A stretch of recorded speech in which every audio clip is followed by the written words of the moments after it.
एक गांव में एक पंडित जी रहते थे, बड़े सत्कर्मी थे, बहुत पूजा पाठ करते थे, भजन करते थे, भगवान का नाम जप करते थे। पूरे गांव में एक अकेले पंडित जी ही बड़े सत्कर्मी स्वभाव के थे और पूरा गांव खाने पीने वाला, खूब मदिरा पान करे, खूब दुष्टता करे। पंडित जी खूब समझाते सबको कि ये उचित नहीं है। लोग पंडित जी ने धीरे धीरे लोगों के घरों में पूजा कराना बंद कर दिया कि लोग मानते नहीं हैं, दुष्कर्म करते हैं। पर बेचारे पंडित जी का गुजारा कैसे चले अब तो एक सेठानी ने पंडित जी से कहा, महाराज आप इन दुष्टों के घर पूजा कराने मत जाया करो, आपको जो चाहिए वो हम देंगे। पंडित जी ने बंद कर दिया पूजा कराना। धीरे धीरे गांव के लोगों में पंडित जी के प्रति अश्रद्धा जागृत हो गई। बताओ, ये पूजा पाठ नहीं कराएंगे तो किसके घर कराएंगे? गांव के लोगों ने युक्ति बनाई, बोले ये पंडित जी तब हमारे घर पूजा कराने आएंगे जब इन्हें भी मदिरा पान कराना सिखा दो। जब इन्हें पीने की लत लग जाएगी तो ये फिर हमारे ही घर आएंगे, फिर नहीं जाएंगे कहीं। तो गांव के लोग बोले ये कैसे संभव है? बोले संभव क्या, पहले मिल के बैठो, बात करो, धीरे धीरे कुछ किसी में मिलाकर पिलाओ, फिर किसी दिन अपने तरफ से पिलाओ, धीरे धीरे आदत बन जाएगी। गांव के लोगों में एक वैश्या थी, वो बड़ी चतुर थी, बड़ी सुंदरी भी थी।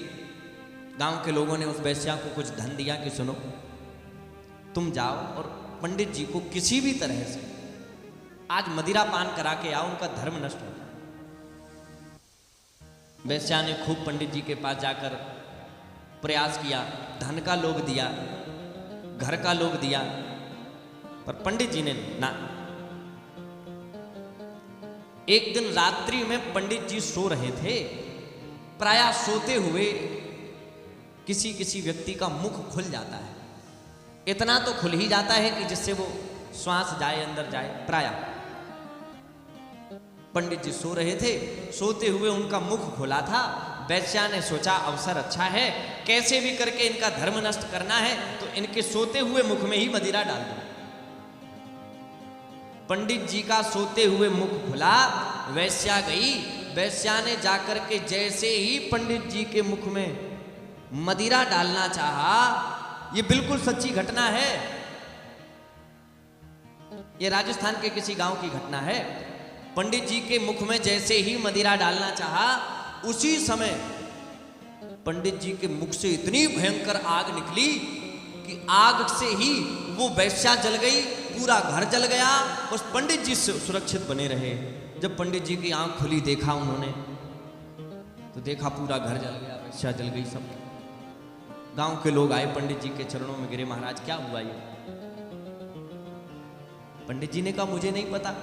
गांव के लोग बोले, महाराज आप तो बड़े महापुरुष हो, हमने प्रयास किया था आपको मदिरा पान कराएंगे, पर आपके मुख से तो अग्नि प्रकट हो गई, वैश्या जल गई, घर जल गया, संपत्ति जल गई।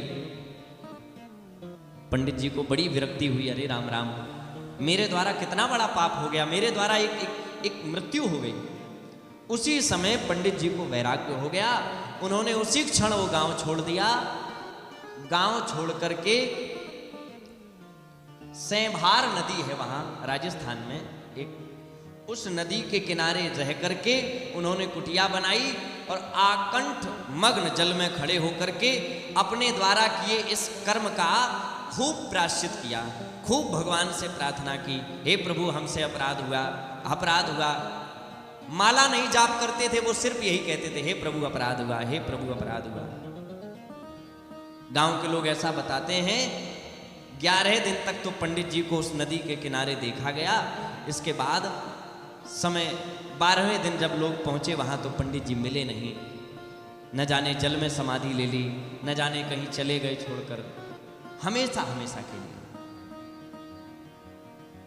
तो ये बात इसलिए आपको बताई जा रही है कि आज जो कुसंग के जितने भी लक्षण हैं, जो लोगों को बिगाड़ने के जितने भी क्रम हैं, ये आज समाज करता तो है, पर मेरी प्रार्थना है कभी भी किसी को बिगाड़ने का क्रम करना तो उससे पहले ये जरूर सोच लेना कि हमारा भी परिवार है, हमारे भी बेटे होंगे, हमारे भी नाती पोते होंगे।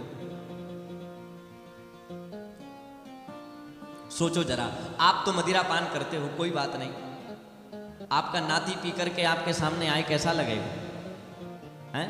आपका बेटा आपके सामने पीकर आपको गालियां दे, कैसा लगेगा? इसलिए मदिरा पान से बचना चाहिए, जो कि वहां कलयुग रहता है।